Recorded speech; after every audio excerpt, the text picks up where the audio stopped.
Assalamualaikum warahmatullahi wabarakatuh. Nama saya Delvan Ambian Ferdinand.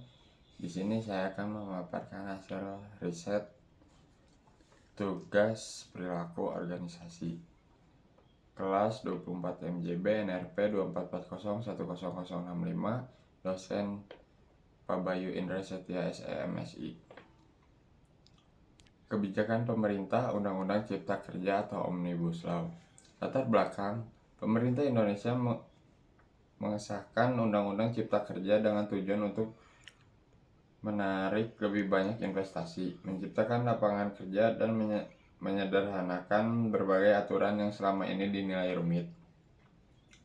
Kita melihat bahwa undang-undang ini dibuat sebagai solusi terhadap tingginya angka pengangguran dan lambatnya pertumbuhan ekonomi. Namun, sejak awal pengesahannya, kita juga melihat bagaimana kebijakan ini menimbulkan banyak pro dan kontra.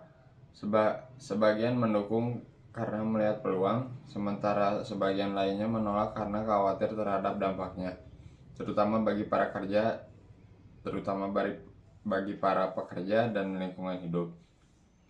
Pihak yang mendukung, pertama, dunia usaha dan investor merasa kebijakan ini membantu kita semua karena membuat proses izin usaha lebih cepat dan efisien.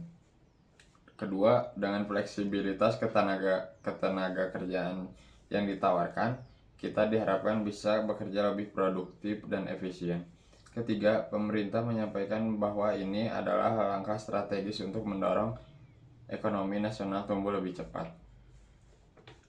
Pihak yang menolak, pertama, kita yang terhubung dalam serikat buruh atau pekerja merasa khawatir karena beberapa hak seperti pesangon atau jam kerja jadi lebih longgar dan berpotensi merugikan.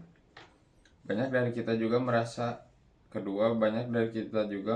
bahwa lingkungan menjadi lebih rentan karena izin lingkungan dipermudah.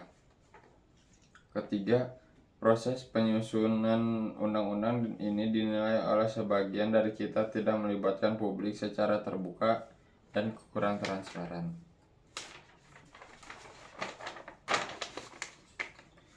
Kaitannya dengan perilaku organisasi, pertama, perubahan struktural dan adaptasi organisasi.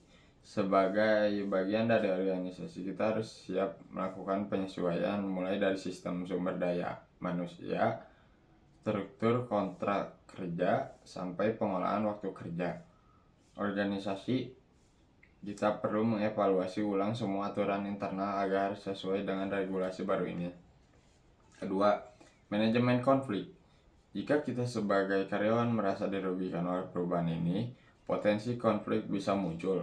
Oleh karena itu, penting bagi manajemen untuk mendengarkan aspirasi kita dan membangun komunikasi dua arah.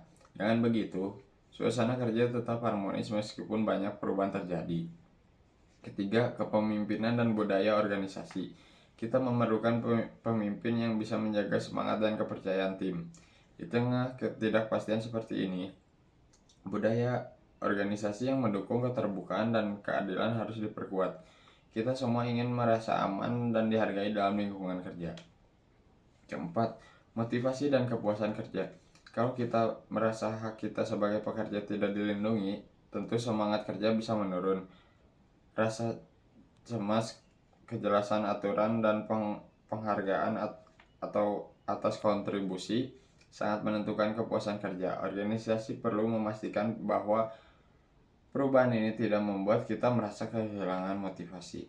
Kelima, persepsi keadilan dan loyalitas. Kita semua ingin diperlakukan adil.